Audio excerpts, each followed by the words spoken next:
देखिए, गुप्त साम्राज्य के बाद प्रमुख शासकों के बारे में हमने पढ़ा और हम अब बात कर रहे हैं गुप्त वंश की सांस्कृतिक उपलब्धियाँ। गुप्त वंश में कौन कौन से सांस्कृतिक परिवर्तन हुए, कौन कौन सी उपलब्धियाँ उन्होंने प्राप्त की।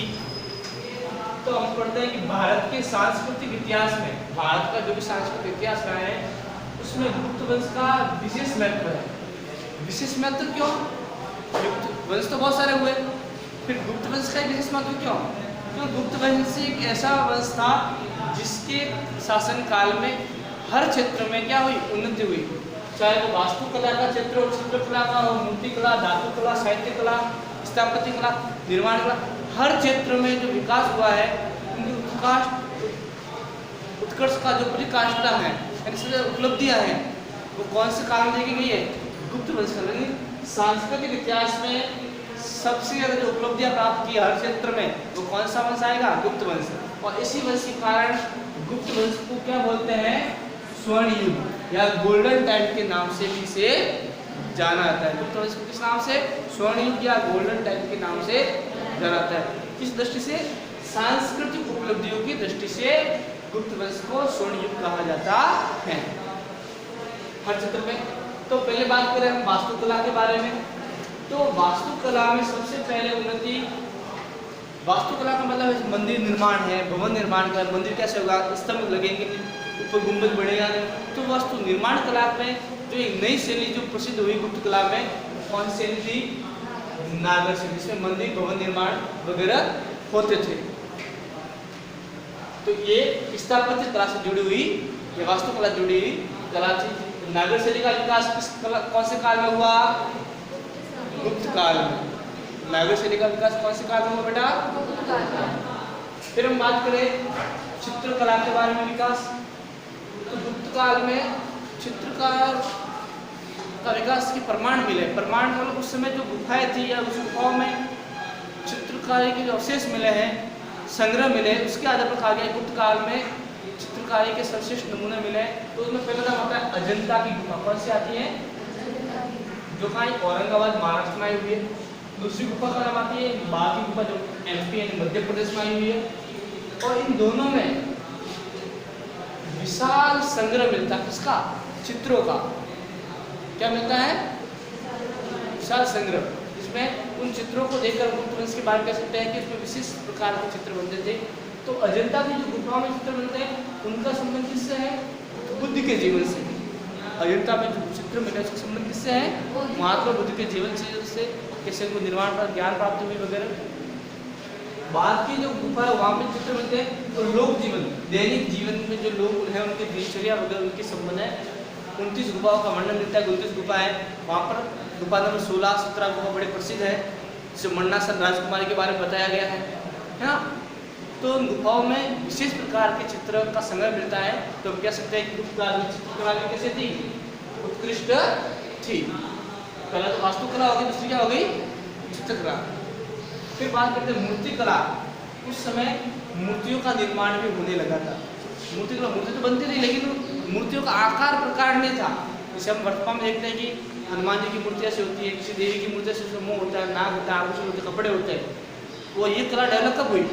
गुप्त काल में। इससे पहले मूर्तियाँ बनती थी साधारण सी मूर्तियाँ, नाम के फेस का सब ऐसी मूर्तियाँ भी सब एक जैसी दिखती थी, लेकिन उनका हाव भाव, उनका चेहरे का जो हाव है, बालों का जो श्रृंगार है, केस वगैरह है, आभूषण है, साज सज्जा है ना, ये सब कौन से समय में निकल कर सामने आया? मूर्ति कला में। तो गुप्त काल में जो मूर्तियाँ बनी, तो सबसे पहले तो बौद्ध धर्म में मूर्तियाँ बनने लगी, जैन धर्म में, उसके बाद हिंदू धर्म में मूर्तियों का निर्माण होने लगा। तो मूर्ति कला का विकास कौन से काल में माना गया है? गुप्त काल। मूर्तियाँ बनती लेकिन वैसी नहीं बनती जो वर्तमान अभी देखते हैं। शिव जी का नाम लेते हैं, शिव जी की मूर्ति तो आपके शिव जी का फेस बढ़ जाता है। हनुमान जी का नाम है, गणेश जी का नाम गणेश जी की मूर्ति। तो इस प्रकार मूर्तियों का जो निर्माण, इससे उनका फेस, उनकी आंखें, उनका चेहरों का आवाज, केस सज्जा वगैरह, तो आभूषण वगैरह का जो प्रकार के रूप में जो मूर्तियाँ बनने लगी। पहली मानव के रूप में मूर्ति किसकी बनी थी? एक मानव के रूप में वो बनी थी बुद्ध की। किसकी बनी थी? बुद्ध की। तो ये सब कौन से काल में देखा गया? गुप्त काल में। गुप्त कला में मूर्ति कला सबसे विकास हुआ। पहले बौद्ध, जैन के बाद हिंदू धर्म में भी मूर्तियों का निर्माण होने लगा, अलग अलग देवताओं की अलग अलग मूर्तियाँ। फिर बात करते हैं धातु कला की। कि उसमें धातु कला भी डेवलप थी। कैसे? क्योंकि मूर्तियाँ मिली है, वो भी किसकी मिली है? तांबे की क्या मिली है? मूर्तियाँ मिली है। ये हमारे सामने धातु कला का प्रमाण है। नालंदा से 80 फीट की क्या मिली है? बुद्ध की मिली है। बुद्ध की मूर्ति तांबे की थी। सुल्तानगंज से 7.5 फीट की मूर्ति मिली, वो किसी तांबे की थी। तो कह सकते हैं कि गुप्त काल में धातु कला भी क्या थी? उन्नत अवस्था में थी। फिर बात करें साहित्य। साहित्य के मामले में भी सबसे इम्पोर्टेंट काल माना गया है वो गुप्त काल माना गया, क्योंकि इसके काल में बहुत सारे विद्वान, क्योंकि मैंने बताया ना चंद्रगुप्त के दरबार 9 रत्न थे। कितने थे? 9 रत्न। विद्वानों को दरबारी कवि के रूप में आश्रय मिलता था, उन्हें सम्मान मिलता था और उनके द्वारा अनेक ग्रंथों का निर्माण किया। कालिदास वगैरह है, तो कालिदास में कौन से बन गए? तो अभिज्ञान शाकुंतलम किसकी रचना मानी गई है? कालिदास। मालविका ग्रंथ किसकी मानी गई है? कालिदास। रघुवंशम कालिदास, कुमार संभव, ऋतुसार आदि। पंचतंत्र की कहानी सुनी आपने? पंचतंत्र की एक पेड़ होता है जिसमें जानवर बैठे नीचे। पंचतंत्र कॉमर्स भी आते थे पहले पंचतंत्र के बारे में। तो पंचतंत्र की कहानियों का संग्रह है, इसके लेखक कौन है? विष्णु शर्मा। इसका काल भी पता माना कामसूत्र के बादशाह हैं, अमरकोश के अमर सिंह हैं, मचकटिंग ग्रंथ उसके सुदृढ़ है लेखक। फिर बात करें इनके समय तो कवि हो गए लेखक, इसके अलावा हम उनके गुप्त काल में ऐसे ऐसे महान गणितज्ञ, महान भूगोलवेत्ता, महान नक्षत्र के बारे में, आकाश गंगा के बारे में बताने वाले, जैसे बात करें आर्यभट्ट के बारे में, वारामीर के बारे में, ब्रह्मगुप्त, जिन्होंने संसार को पृथ्वी के बारे में, सूर्य के बारे में, चंद्रमा के बारे में, शून्य के बारे में, दुनिया को शून्य का ज्ञान आर्यभट्ट ने दिया था। तो ऐसे ऐसे विद्वान आर्यभट्ट जैसे, ब्रह्मगुप्त जैसे, वारामीर जैसे कौन से काल में हुए हैं? गुप्त काल में। तो गुप्त काल में आर्यभट्ट हुए जिन्होंने शून्य के बारे में बताया, पाई का मान बताया। पाई का मान क्या होता है? पाई बटा 7। तो ऐसे मान, ऐसे गणित आकृतियों के बारे में जानकारी देने वाले आर्यभट्ट गुप्त वंश में हुए। उनकी पुस्तक का नाम है आर्यभट्टयम। क्या नाम है? आर्यभट्टयम। सूर्य सिद्धांत, 10 गीतिका, यह आर्यभट्ट की क्या मानी गई? रचना मानी गई है। फिर बात करें ब्रह्मगुप्त। ब्रह्मगुप्त अपने भिनमाल के देवा के थे बेटा, ब्रह्मगुप्त भिनमाल के निवासी ब्राह्मण थे और उन्होंने पुस्तक लिखी थी ब्रह्म संहिता। कौन सी लिखी थी? और ब्रह्मगुप्त को किस नाम से आता है? भारत का न्यूटन। इन्हें भारत का न्यूटन कहा जाता है। भारत का न्यूटन किसे कहा जाता है? ब्रह्मगुप्त को कहा जाता है। फिर एक नाम आता है वारामीर के बारे में। इन्होंने बहुत सी पुस्तकें लिखी है। इन्होंने बताया कि चंद्रमा है वो पृथ्वी का परिभ्रमण करता है, यानी चंद्रमा पृथ्वी का उपग्रह से पृथ्वी के चक्कर लगाता है। कौन लगाता है? चंद्रमा। और पृथ्वी सूर्य के चक्कर लगाती है। सूर्य क्या है? इस तरह। ये सारी बातें किसने बताई है? वारामीर ने। ये वारामीर कौन से काल में हुआ है? गुप्त काल में हुआ है।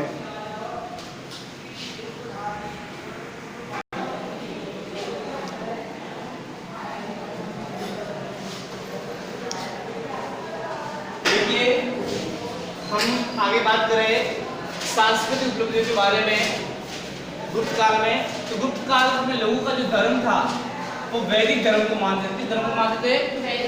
प्रश्न आता है कि गुप्त काल के लोग किस धर्म को मानते थे? वैदिक। लेकिन वो इसके अलावा बौद्ध और जैन धर्म को मानने वाले मुख्य रूप से धर्म की बात करते हैं वैदिक धर्म। फिर बात करेंगे गुप्त वंश के किस शासक ने अश्वमेध यज्ञ का आयोजन किया? तो गुप्त वंश में 2 शासक हुए। पहला तो कौन सा? समुद्रगुप्त और दूसरा कुमार। इन दोनों ने कौन सा यज्ञ कराया? अश्वमेध। तो गुप्त वंश के 2 शासक हुए जिन्होंने अश्वमेध यज्ञ का आयोजन किया, कुमारगुप्त और समुद्रगुप्त। फिर बात करें चंद्रगुप्त के बारे में, तो प्रश्न चीनी यात्री या बौद्ध भिक्षु किसके समय बाद आया? तो चंद्रगुप्त के समय बाद आया। सांस्कृतिक ज्ञान प्राप्त करने के लिए, अध्ययन करने के लिए। फिर बात करें रामायण, ये हमारे ग्रंथ माने के महाभारत, मनु संहिता, इनका अंतिम लेखन। रामायण और महाभारत और मनु लिखे तो बहुत पहले गए थे, लेकिन इनको बिखरे हुए थे। इनको संग्रहित करने का, अंतिम रूप से लेखन कार्य, व्यवस्थित करने का कार्य कौन से काल में किया गया? प्रश्न बनेगा कि रामायण, महाभारत और मनु संहिता का अंतिम लेखन या व्यवस्थित करने का कार्य कौन से काल में हुआ? गुप्त काल में हुआ। मनु संहिता में समाज के कर्म कांडों या कार्यों के बारे में बताया गया है। समाज की बात करें तो समाज में उस समय 4 वर्ण थे। पहला ब्राह्मण, क्षत्रिय, वैश्य और शूद्र। ब्राह्मण का उद्देश्य ब्राह्मण धार्मिक कार्य करवाना, क्षत्रिय का मतलब जो राजपूत राजा वगैरह थे, वैश्य व्यापारी थे और शूद्र उनकी सेवा करते थे। निम्न वर्ग था। 4 वर्णों के अलावा कुछ जातियां भी थी, अन्य जातियां और कोई जाति जिन्हें मिश्रित जातियों के नाम से भी जाना गया। मिश्रित का मतलब होता है ऐसी जातियां जैसे 2 वर्ग हैं, 2 जातियां, उन्होंने क्या कर दिया आपस में, अलग अलग जातियों ने आपस में विवाह समूह बना दिए या शादी कर ली और उनके बाद में उनकी संतान होगी, उनकी जाति क्या हो जाएगी, उपजातियों में मिश्रित जाति कहलाएगी। क्या कहलाएगी? मिश्रित जाति कहलाएगी। 2 अलग अलग वर्गों का विवाह आपस में होता है तो उनकी जाति क्या हो जाएगी, मिश्रित जाति हो जाएगी। इसे मिश्रित जातियों के नाम बुक्स में दिए गए आपके, मुद्रावासित, करण है, अंबस्ट है, पार्श्व है आदि। फिर हम बात करें कि गुप्त काल में स्त्रियों का तो स्त्रियों का समाज में क्या था, महत्व था। गुप्त काल में स्त्रियों को समाज में महत्व दिया जाता था।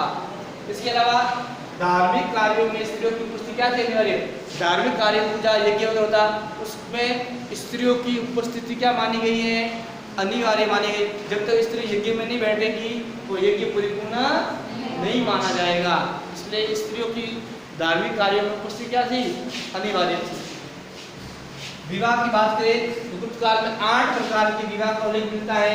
उसमें एक नाम आता है स्वयंवर प्रथा। स्वयंवर प्रथा में क्या होता है, लड़की अपना वर स्वयं चुनती है, माला लेके आती है, ऐसे ऐसे राजा आते हैं और जो पसंद आ जाए उसके गले में जी माला डाल दी, है ना, तो इस गले में माला डाल दी तो उसका क्या हो जाएगा, पति बन जाएगा। यानी स्वयंवर का मतलब ही होता है स्वयं अपने द्वारा वर का वर्ण करना या वर को चुनना।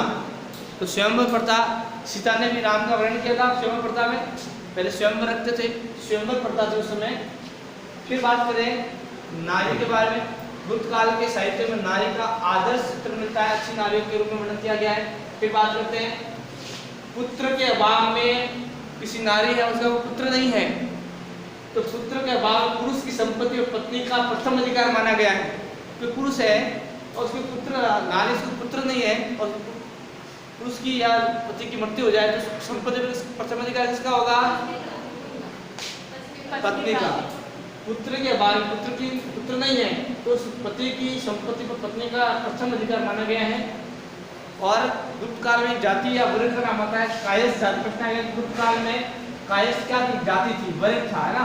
तो कायस्थ जाति का उल्लेख प्रथम बार कायस्थ जाति का उल्लेख कौन से वर्ग गुप्त काल में मिलता है, गुप्त काल में। कायस्थ जाति का उल्लेख मिलता है, गुप्त काल में मिलता है। ये संस्कृत उपजा है, आप कृपया क्या करेंगे, रिविजन करेंगे।